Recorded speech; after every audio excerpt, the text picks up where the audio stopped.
Assalamualaikum warahmatullahi wabarakatuh. Perkenalkan, nama saya Yudi Dwi Aisyah dari kelas PBB 2A.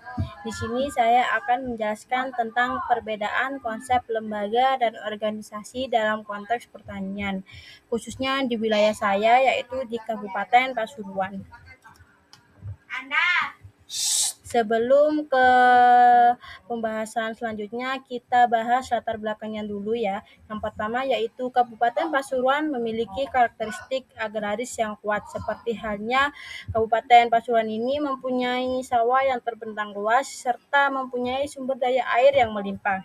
Yang kedua yaitu pembangunan pertanian tidak hanya teknis tetapi juga sosial dan kelembagaan. Maksudnya apa? Maksudnya yaitu pertanian di Kabupaten Pasuruan ini bukan hanya tentang cara menanam, tetapi juga kelembagaan seperti kelompok tani dan gabungan kelompok tani. Yang ketiga yaitu masih terjadi penyamaan makna antara lembaga dan organisasi. Jadi seperti contoh masyarakat Pasuruan jika menghadapi sebuah permasalahan pertanian, maka solusinya yaitu langsung menciptakan organisasi baru. Sehingga dampaknya yang nomor 4 yaitu organisasi petani sering bersifat administratif dan tidak berkelanjutan. Jadi dampaknya organisasi ini seringkali tidak berlanjut karena setiap ada permasalahan selalu membuat organisasi baru. Yang selanjutnya yaitu rumusan masalah. Yang pertama, bagaimana konsep lembaga dan organisasi dalam pertanian. Yang kedua, apa perbedaan lembaga dan organisasi di Kabupaten Pasuruan. Dan yang ketiga, faktor apa saja yang membedakan kelembagaan dan keorganisasian. Selanjutnya, tujuan penelitian. Yang pertama yaitu menjelaskan konsep lembaga dan organisasi. Yang kedua, menganalisis perbedaan lembaga dan organisasi dalam pertanian. Dan yang terakhir, mengidentifikasi faktor pembeda kelembagaan dan keorganisasian. Selanjutnya, konsep lembaga dalam pertanian. Adapun konsepnya yang pertama, lembaga adalah sistem nilai, norma, dan aturan sosial.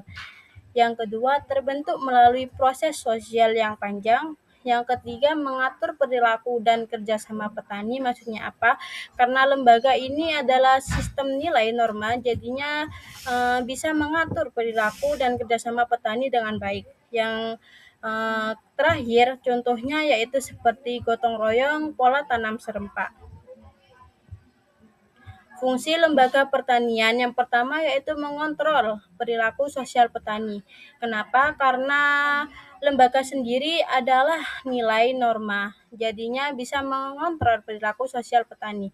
Yang kedua yaitu menciptakan keteraturan dan stabilitas. Yang ketiga menjadi dasar keberlanjutan sistem pertanian karena lembaga ini membentuk perilaku petani agar menjadi baik dalam sebuah organisasi.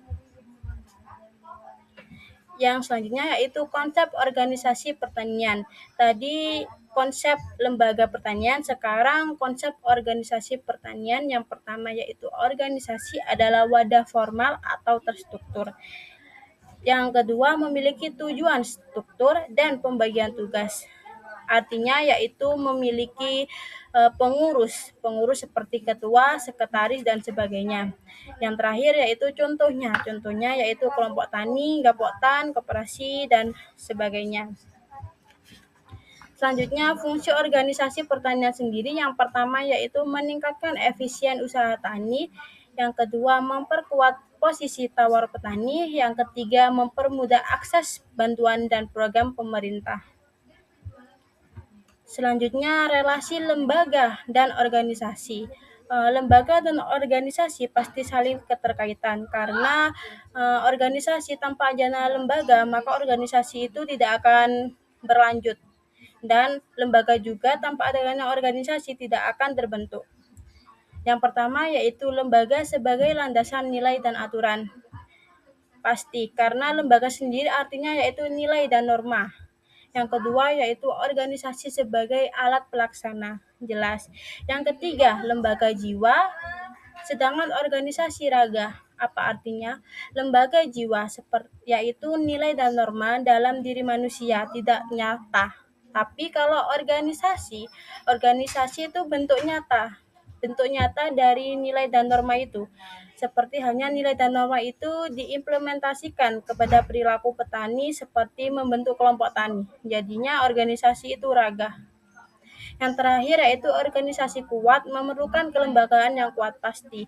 Jika organisasi tidak ada kelembagaan, maka tidak akan berjalan karena organisasi jika tidak ada nilai dan normanya, maka petani itu akan semena-mena dengan organisasi tersebut. Selanjutnya yaitu perbedaan substantif. Yang pertama, lembaga bersifat abstrak dan jangka panjang. Jelas, karena lembaga itu adalah nilai, jadinya pasti bersifat jangka panjang. Yang kedua, organisasi bersifat kompleks dan dinamis. Yang kedua yaitu organisasi bersifat konkret dan dinamis. Konkret maksudnya yaitu bersifat nyata dan dinamis bersifat berkelanjutan. Yang ketiga, lembaga membentuk perilaku. Jelas karena lembaga itu adalah nilai atau norma. Jadinya bisa membentuk perilaku petani. Yang terakhir yaitu organisasi melaksanakan kegiatan.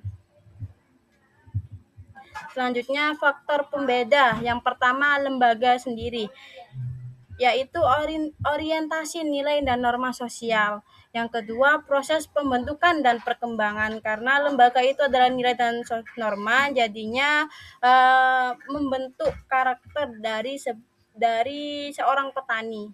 Yang terakhir yaitu tingkat formalitas dan legalitas rendah. Jelas.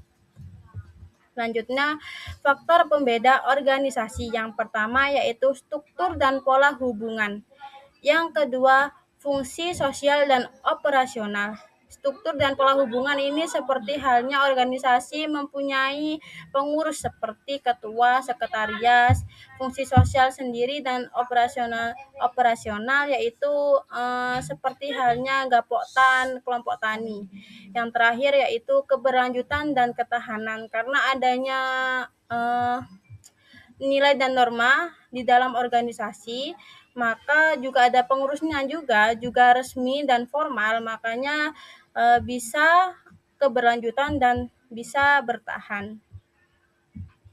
Yang terakhir yaitu kesimpulan. Jadi kesimpulan dari semua materi yang saya jelaskan barusan, yang pertama yaitu lembaga dan organisasi berbeda namun saling melengkapi. Karena mengapa? Karena lembaga tidak ada organisasi, maka hanya ada nilai. Sedangkan organisasi tanpa adanya lembaga, maka juga tidak akan terbentuk karena perilaku petani itu tidak akan terbentuk dari nilai dan normanya.